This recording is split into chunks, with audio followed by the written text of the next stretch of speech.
이스라엘 자손이 애굽 땅에서 나온 후 둘째 해 둘째 달 첫째 날에 여호와께서 시내 광야 회막에서 모세에게 말씀하이르시되 너희는 이스라엘 자손의 모든 회 중 각 남자의 수를 그들의 종족과 조상의 가문에 따라 그 명수대로 계수할지니 이스라엘 중 20세 이상으로 싸움에 나갈 만한 모든 자를 너와 아론은 그 진영별로 계수하되 각 지파의 각 조상의 가문의 우두머리 한 사람씩을 너희와 함께 하게 하라. 너희와 함께 설 사람들의 이름은 이러하니 루벤 지파에서는 스데올의 아들 엘리술이요 시몬 지파에서는 수리사떼의 아들 술루미엘이요 유다 지파에서는 암미나답의 아들 나손이요 이사갈 지파에서는 수알의 아들 느다넬이요 스불론 지파에서는 헬론의 아들 엘리압이요 요셉의 자손들 중 에브라임 지파에서는 암미우스의 아들 엘리사마요 므낫세 지파에서는 부다술의 아들 가말리엘이요 베냐민 지파에서는 기드온의 아들 아비단이요 단 지파에서는 암미사떼의 아들 아히에스리요 아셀 지파에서는 오그란의 아들 바게엘이요 갓 지파에서는 두엘의 아들 엘리아삽이요 납달리 지파에서는 에난의 아들 아이라인이라 하시니 그들은 회중에서 부름을 받은 자요 그 조상 지파의 지휘관으로서 이스라엘 종족들의 우두머리라.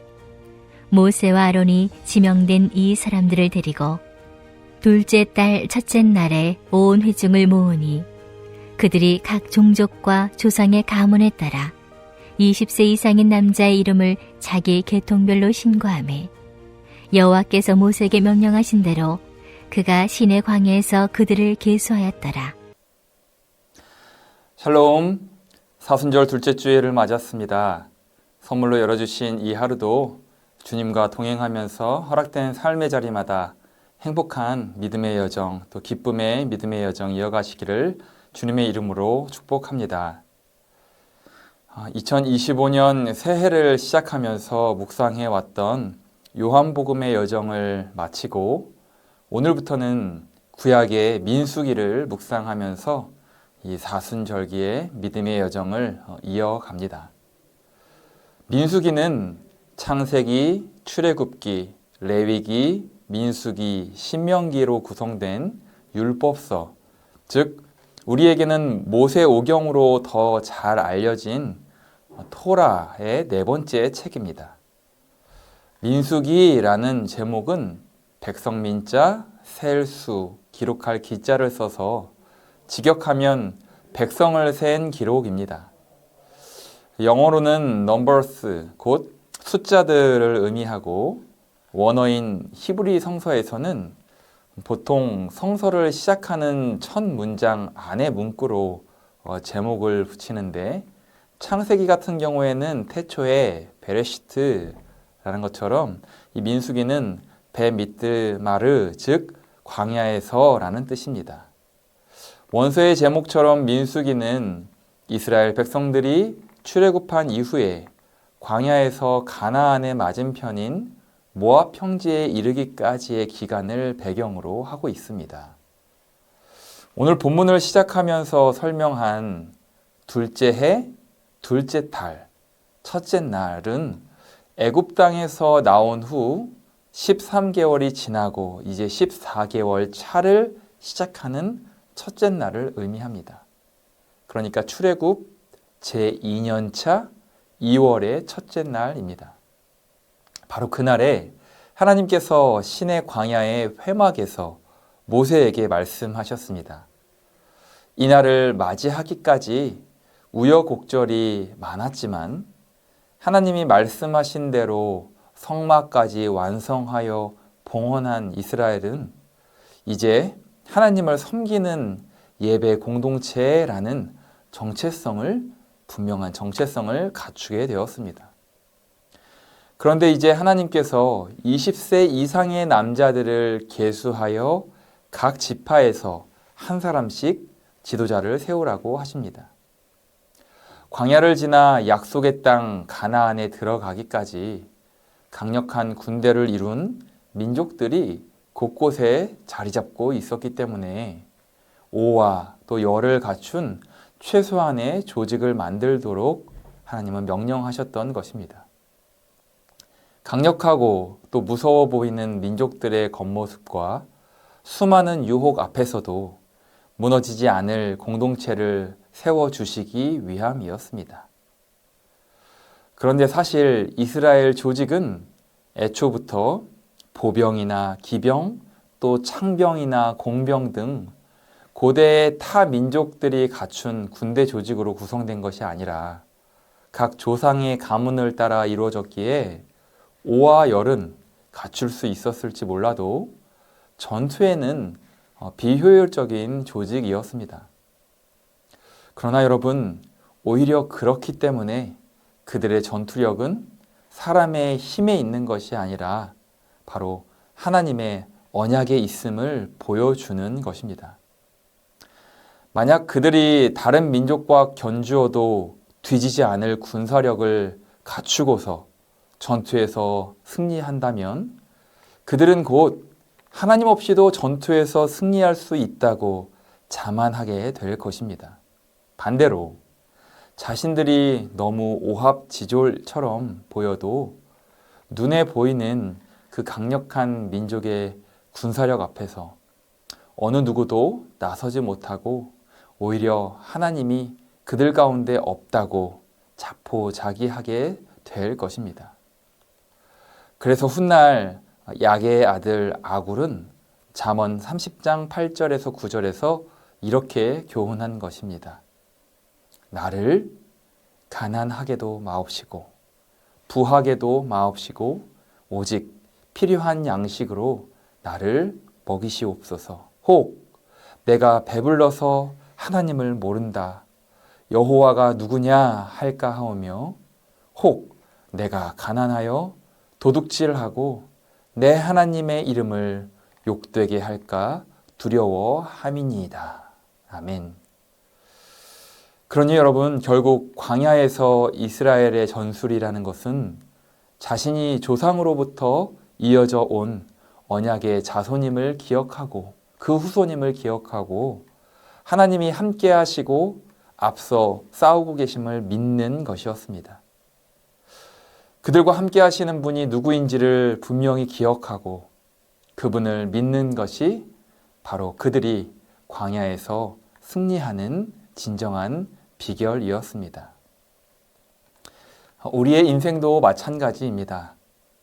애굽의 노예로 살던 백성들의 울부짖음을 보고 또 듣고 친히 내려오셔서 모세를 통해 6월절의 그 죽음의 그늘에서 자기 백성을 구원하시고 홍해를 건너게 하심으로 거듭난 하나님의 백성 삼으신 것처럼 하나님께서는 흠 없는 어린 양 예수를 그리스도로 나의 구주로 믿는 사람을 영원한 죽음의 그늘에서 건지시고 세례 예식을 통해 거듭난 삶의 걸음을 시작하게 하신 것입니다.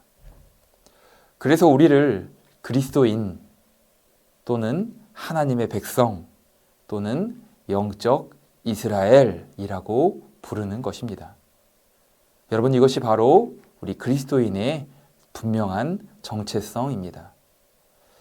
사랑하는 그리스도인 여러분, 오늘 본문에서 하나님은 회막에서 모세에게 말씀하셨습니다. 광야를 지나는 동안 하나님께서는 명령하여 규격대로 짓게 하신 회막에서 백성을 만나 주시겠다 말씀하셨습니다. 하나님이 임재하시는 거룩한 회막이기에 성막이라고도 부른 것입니다. 이스라엘 백성들은 광야에서 구름기둥 또 불기둥으로 인도하시는 하나님의 인도하심을 따라 걷게 될 것입니다. 하나님의 명령 따라 가고 하나님의 명령 따라 멈추기를 반복하는 그 믿음의 여정 가운데에는 늘 성막이 설치되고 하나님은 그들과 만나 주실 것을 약속하셨습니다. 이스라엘 백성들은 그렇게 광야에서 하나님의 백성으로 거룩한 군사로 다듬어져 갈 것입니다. 그리고 일마다 또 때마다 승리케 하시는 하나님을 그들은 경험하게 될 것입니다. 오늘 우리는 더 이상 성막을 접고 또 다시 설치할 필요는 없습니다. 왜냐하면 우리의 구원자 예수님께서 십자가에서 죽으심으로 그 성막 안에 성소와 지성소를 가로막고 있던 그 두터운 휘장을 단번에 찢으시고 누구든지 예수 그리스도를 믿는 믿음으로 하나님께 나아갈 수 있도록 은혜를 베풀어 주셨기 때문입니다. 그러나 우리를 예배 공동체로 부르신 이유가 있습니다. 모여서 하나님 나라의 백성으로서의 정체성을 날마다 다시금 재확인하고 거대하고 무서워 보이는 그 세상의 가치 앞에서도 무너지지 않을 영적 군사들로 다듬어져서 하나님 나라를 확장해야 할 사명이 우리에게 주어졌기 때문입니다. 혼자서는 여러분 너무 힘이 들고 할 수도 없습니다. 그래서 예수님께서도 갈릴리를 시작으로 모든 무리에게 하나님 나라를 선포하시고 또 하나님 나라의 백성으로 산다는 것이 어떤 것인지 가르쳐 주셨으며 또 삶으로도 친히 보여주셨던 것입니다. 그래서 예수님의 걸음을 뒤따르는 사람을 제자라고 합니다. 십자가를 향해 걸어가신 예수님을 더 깊이 묵상하는 이 사순절 둘째 주일을 맞았습니다. 광야 같은 이 세상에서 세상의 조류에 쓸려가는 무리가 되지 않고 예수님의 제자로서 묵묵히 그 희생과 섬김의 길을 뒤따르는 우리가 되길 원합니다.